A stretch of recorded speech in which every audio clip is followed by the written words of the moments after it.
So in Module 5, we are now going to start a different type of disorders called paraphilic disorders. When we talk about paraphilic disorders, we're talking about sexual arousal that is strongly associated with unusual activities and targets. A paraphilia that either leads to subjective distress or social impairment for the person, or that causes harm to or threatens other people. So before we get too much into paraphilias and the specific types out there, what we need to do next is just define what paraphilia is. And you can see that the central feature of all the paraphilias are these persistent sexual urges and fantasies that are associated with one of three areas. First is non-human objects, so things like shoes are very common. People in rubber kind of outfits is another one. Suffering or humiliation of oneself or one's partner. In this case, you get into some of the masochistic sort of things. So you can see the woman there, kind of dominatrix. That would also classify under paraphilia. And then we have children or other non-consenting persons. In this case, it would be pedophilia or rape and incest would be other examples of those kind of criteria of paraphilias overall. So when we talk about the symptoms, and this is kind of the broad symptoms, the actual fixation is going to dictate the specific disorder, which we'll be getting into in a little bit. So the central problem is that the sexual arousal is really dependent on images that are detached from a reciprocal loving relationship with another adult. So we would consider that the more normative kind of example of sexual behavior, and of course the only one that really leads to reproduction for the by and large. The theme of aggression and violence, hostility, that's a very common in especially paraphilic fantasies. That doesn't necessarily mean they act on them, but those are certainly fantasies they have. And in many cases, this is going to be a lack of human intimacy. Whatever that paraphilic disorder is, there is not intimacy involved. So that's going to be a key characteristic you would look for if you're looking for something to qualify for in this paraphilic disorders. There's going to be this kind of compulsiveness and a lack of flexibility. These are very important features. And in other words, they're really feeling compelled to engage in certain acts that may be personally degrading or they may be harmful to others. Even though these actions are going to be repulsive to others or maybe even illegal, these people feel like they still have to engage in that. So we talked about compulsions one other time when we talked about obsessive compulsive disorder, and that is the same sort of thing that's going to propel these people to certain acts. Now, a lot of people with paraphilic disorders are going to experience sexual dysfunction. So what we talked about in the previous 3 modules are going to be things that happen to paraphiliacs.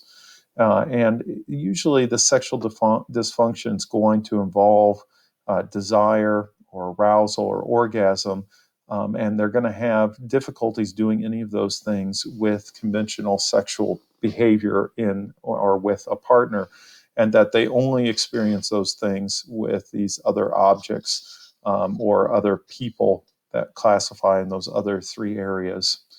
As far as the model of the development of paraphilia, what we can see here is early inappropriate associations or experiences. So some of these may be accidental. Child sees their parents watching pornography and internalizes some of what they see at a very young age when they don't really realize what's going on, to other things like sexual abuse or witnessing such things. And that is where you might begin to see the beginning of some of this. You can see there's possible inadequate development of consensual adult arousal patterns that are there, or inadequate development of appropriate social skills in order to relate to adults. Because that's an important key if you're going to have an intimate relationship, intimate and physical relationship with someone else. All of these experiences are going to culminate in these inappropriate sexual fantasies, repeatedly associated with masturbatory activities and very strongly reinforced. In other words, they are using classical conditioning. So they are using the pleasure of masturbation and coupling it with particular images that are not related to levels of intimacy with a caring adult. And so then you begin to see more and more of that fixation as that link becomes stronger through classical conditioning techniques. They may have repeated attempts to try to inhibit their undesired arousal and behavior, but because they're trying to inhibit it, they actually increase their thoughts and fantasies and maybe eventually their behavior. And so it's one of those things that it's very hard to not think about something you don't want to think about. And the more you're trying not to think about it, the more likely it will pop up. And so with these individuals, that eventually results in paraphilia. Now, when we talk about symptoms of paraphilia, you can see here erotic preoccupation. It has to have gone on at least 6 months. So just like we've talked about throughout this semester, on almost every disorder, you have to have a duration. 6 months seems to be a favorite for an awful lot, 3 to 6 months. So that's that persistence of a particular behavior that has to go beyond what you would typically see. You would only diagnose it if the person's paraphilic urges lead to some sort of clinically significant distress or impairment. And that's another key one. There can be a lot of these types of behaviors that, as long as they are not creating a lot of distress with the individual, you wouldn't necessarily maybe consider it the disorder according to DSM. You can see it's impaired if the person's impaired, if the urges have become completely compulsory and produce sexual dysfunction. In other words, that has to occur for them to have any sort of sexual release at all. If it requires participation of non-consenting persons. So that is key when we talk about that. And of course, our society has become much more aware of the issue of consent regarding sexual activity in the last 10 to 15 years compared to what it was before. Some of their behaviors might lead to legal problems. That would be another criteria or symptom of paraphilic disorders. And it needs to interfere with social relationships. And as you might imagine, it could quite easily do that with some of the things that we've described.